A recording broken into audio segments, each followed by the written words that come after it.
Tony's Topics. Welcome, folks. Welcome to Tony's Topics.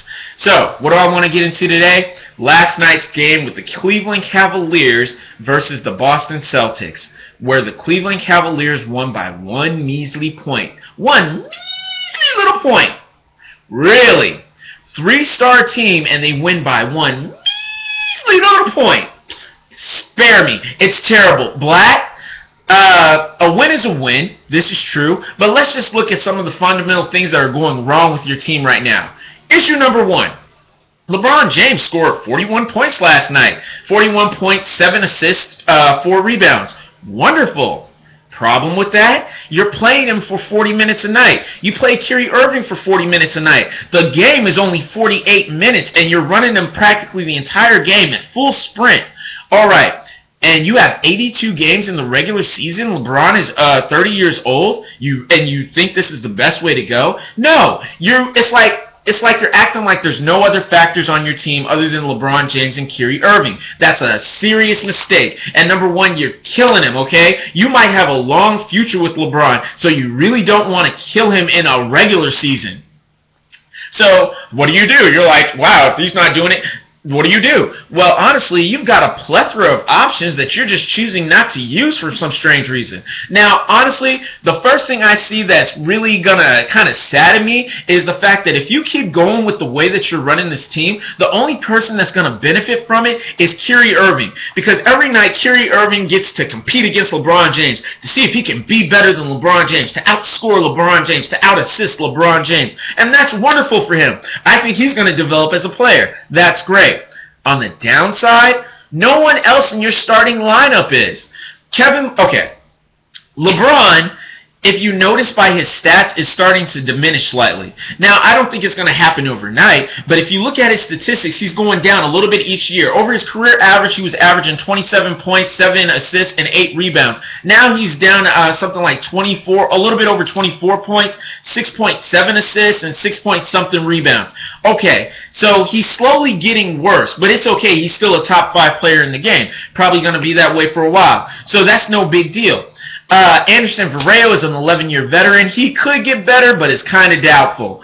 2, Shawn Marion? You're starting Shawn Marion now? Really? A 15-year veteran? That's who you're going to put on your start? Okay. Just completely disregard Tristan Thompson, who was averaging, 11 points last year, 11 points, 10 and 10 rebounds. Yeah, you'll underplay him. Completely disregard Dion Waiters, who averaged 16 points per game last season. Yeah, I don't know. We'll put him on the side because you're so determined to run Shawn Marion more than both of those guys, both of those young guys who are on their rookie contracts. Really? Yeah. So, all I'm saying is what I just said. You need to fix up, number one, I think you need to stagnate your offense. Basically, you either got to go one way or the other. You got to do it like the Spurs do. Tony Parker starts the game, then Ginobili comes in the second quarter. Same with the Cavaliers. Let Kyrie Irving start the game to get his little head start, and then let LeBron James come in second quarter and take over. Because, let's just be real. Kyrie Irving does not want to pass. Not really. He'll pass when he has to pass or when it's just obvious to pass, but when he gets the ball, he wants to score the ball. So just be honest with your man. That's one option. Option 2 is just to make Kyrie Irving your shooting guard and stop letting him have major possession of the ball. That way you need to get a real point guard on that team, maybe Dellavedova, somebody who's going to get in there and pass the ball. Because you got 2 point guards. Your other point guard is LeBron James. We all know it. He assists the ball 7 times per game practically. All right, he's actually one of the top 10 assisters in the game. So you already have another point guard. Kyrie Irving does not have to be your point guard. He is not necessary at that position. So you can just run him as a shooting guard, I would recommend, if you really don't want to stagnate those 2 guys. 2, Anderson Varejao is not going to get any better. It's doubtful, like I've already said. And then who's the other guy you're running? Kevin Love? Kevin Love everybody knows Kevin Love can get 25 points when he wants to. He's like Bosch. He's taking that third wheel. He's sitting back. He's still performing, getting 15 rebounds a night. He's just not getting the touches. He's not the primary option on that team. But just like Chris Bosch, If he had to be the primary option, he'd go back to scoring 25 points per game. So I'm complaining because I want to see you use and develop Tristan Thompson and Dion Waiters more. By the end of the season, if you did this thing right, Dion Waiters should be bringing you an average of like 18 points per game. Almost maybe, 19 even. And Tristan Thompson, he should be getting somewhere around about 15 points per game, at least 13 points per game and like 10 rebounds.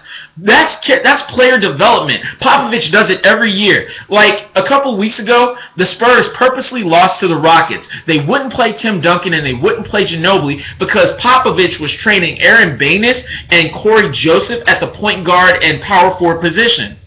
He wanted them to have a fight against some real good players.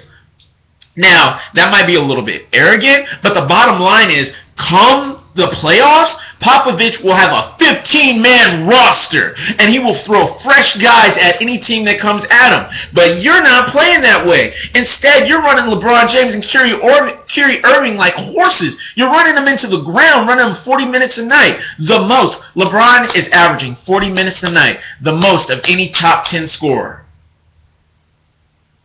Fix it, Blatt. Either way it goes, that's my time. Tony's Topics.